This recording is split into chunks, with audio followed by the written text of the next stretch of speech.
Hey, thanks for joining us today on Untamed Television. I'm your host, Craig Bielik, and I am joined by Chelsea Claiborne. And Chelsea is going to talk about a new national awareness campaign called Stop the Bleed. Chelsea just so happens to be the trauma coordinator with Brigham City Community Hospital. Thanks for joining us today. Thank you. Stop the Bleed. Is that exactly like what it sounds like? I mean, are we trying to stop people from bleeding? Pretty much, yep. It's pretty basic. So. Pretty much like that, okay? So the campaign is aimed at people that are not in the medical profession. And it's meant to be like, let's say Craig's walking down the street and I see a terrible car accident, God forbid, knock on wood, all that sort of stuff. And there's nobody around and there's someone bleeding very badly, right? And it is a system and an awareness campaign to train me on what to do. Right. So, all right, Chelsea, what do I do? I mean, this person's bleeding. I want to make it easy. Let's say they're bleeding from right here, but they're bleeding a lot, like a lot.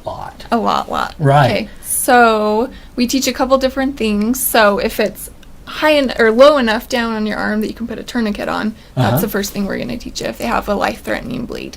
So if it's up so far you can't get a tourniquet, we're going to teach you how to do either wound packing or just applying direct pressure to the wound. Okay. So, and that's just things that you can do until the first responders get there. So a lot of people out there are going to go, attorney what? Yeah. A turnover? I got to have one of those pastry things? No, a tourniquet. What is a tourniquet? So it's just a simple device that you're going to put. It's kind of like basically a belt. So you're just going to strap that around your arm and tighten it as far as you can until you cut off the circulation. All right, so you could use a that bell. Arm. So yeah, so part of the campaign is to get bleeding control kits, which have the tourniquets in them by every AED. So it's kind of like the CPR of hemorrhage control. So we've taught the public how to do CPR. We've got AEDs in malls and schools and public places. So we want to get bleeding control kits that have tourniquets, that have compression dressings in them all over the place, so that when an incident like this happens, we're ready. But the class also teaches, because that's not always a possibility to have that, to what you can do if you don't have the supplies. Right. Okay, so I'm going to back up and I'm going to ask a super dumb question. All right, are you ready? I'm ready. I'm sure you prepared today. I'm going to ask a dumb question. Why do you got to stop people from bleeding? I mean, they got a while, right? I mean, you can bleed for a long time, right? You can and you can't. So it depends on what we're particularly looking at is life-threatening bleeding, which you can die in 5 to 10 minutes. You can bleed out. And so the program was initially started after the Sandy Hook tragedy in 2012. And so a lot of those kids bled out, and they bled out before first responders could get there. So in the event of like a mass casualty incident, like a shooting or a bombing, the first thing we teach our police and first responders is to check scene safety first. So a lot of times it takes a little bit of time before we can get first responders into incidents like those. And so 5 minutes is not very long. So you need some help. You need some help, and you're going to need quickly. some help. And so the average Joe or the average Craig, me, even me, could help somebody by stop bleeding. So definitely. The first thing you're going to check is how bad is the bleeding and is it life-threatening. So how would the average Craig know it was life-threatening?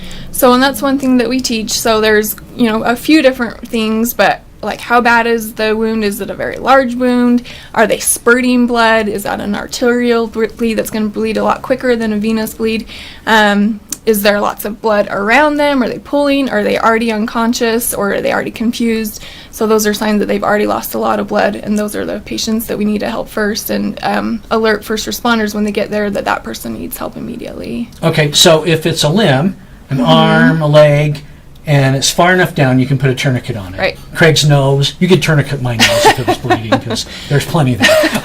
What if it's like a head? I mean, if it's your head, you can't put a tourniquet around the neck. Right. So there's certain areas that you can't put a tourniquet on, so that's when we're going to do either wound packing, which we teach in the class, or just applying direct pressure with gauze, or if you don't have a kit, doing that with, a clean shirt or whatever you can find. And there's some bleeding that you can't do anything for. So if they have like a gunshot wound to the chest, if it was like a mass casualty incident where there was multiple people that were shot and they have a gunshot wound to the chest, you're not going to be able to necessarily control that bleeding. But those are the ones you need to just be aware that is still life-threatening bleeding, and those are the ones we need to alert our first responders. Yeah. Okay. I think everybody knows pressure. You get a shirt or something like that, and you just press on it, and that kind of thing. What is this wound pack thing you're talking about? So it's pretty similar, but it's when you have a deep wound, you're going to have to get the gauze deep down into the wound. So you're actually not putting the gauze right on top of your skin. You're going to go down into it because the bleeding is down inside there. Okay. It's not on, it's not going to be a superficial wound that you can just put a little bit of pressure. It's going to be deep down. So you've got to get the wound or the gauze deep down into the wound. Right. So how can people find out more about this? I imagine there's a website, right? Yep.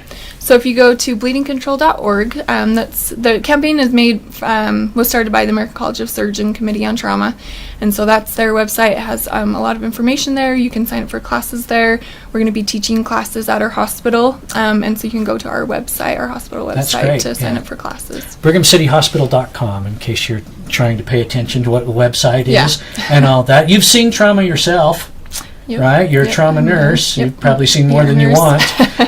Yeah, one is enough. One is plenty on that. Stop the bleed. Look it up online. It's an interesting thing, and it could literally save the life of somebody that you know. Yeah, and it doesn't have to be a mass casualty incident that you have to wait for. Like you said, it can be a car accident. It can be, at your workplace, might have some dangerous situations. It could be one person. It doesn't have to be a big group of people that are hurt to be able to use this information. Oh, yeah. I mean, it could happen at home. You could be, I don't know, working in your wood shop in your garage or whatever and cut yourself fairly badly and not be able to take care of your own wound, or I don't know, spatula accident or something. Watch out for those spatulas, kids. They're dangerous. And remember that when spatulas are outlawed, only outlaws will have spatulas. Sorry about that. But no, this is important stuff. You need to stop the bleed. Chelsea Claiborne, trauma coordinator with Brigham City Community Hospital, is here to explain it. More information again? bleedingcontrol.org. Yeah. And then we can sign up for classes also through brighamcityhospital.com. Right. Stop the bleed, you guys. Save someone's life. Chelsea, thank you for being here today. Thank you. Yeah. Can you just stay next to me for the rest of my life? Sure. Just in case I get into any accident. And, sure. Is that doable? Yeah, I've got to turn and get in my car, so. Okay, perfect. Let's put it on right now. Why wait for the accident? Let's just put it on right at this moment. There you go. Again, thanks for joining us on Untamed Television. Watch this again, and you should, because you need to learn to stop the bleed. UntamedTelevision.com. Chelsea Claiborne, thank you so much for joining us today. Thank you. Untamed TV. Untamed. Untamed.